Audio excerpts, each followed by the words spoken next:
All right, if you're wondering why your Google Ads isn't working, I'm using my account as an example. You should not be using broad match. Again, using it as an example.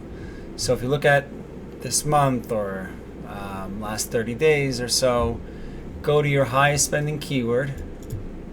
Okay, you can click it and you'll see something called search terms. This is going to show you what people search for on google.com when this word was triggered.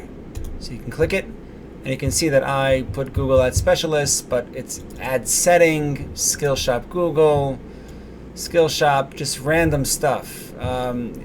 This is only a few hours of data. You'll probably, if you look at your high spending keywords, you'll see a lot more.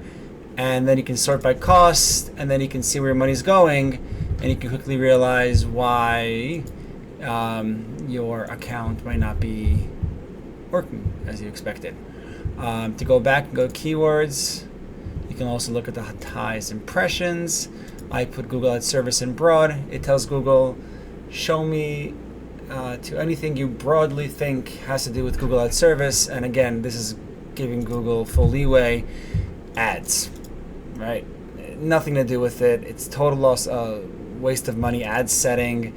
And there's 26, sometimes you'll see thousands of words matching to one word search terms. So it's probably a lot of the bleeding is going on. So you should not be using broad match. If you are, you should probably turn that off and change strategies. I hope this helps.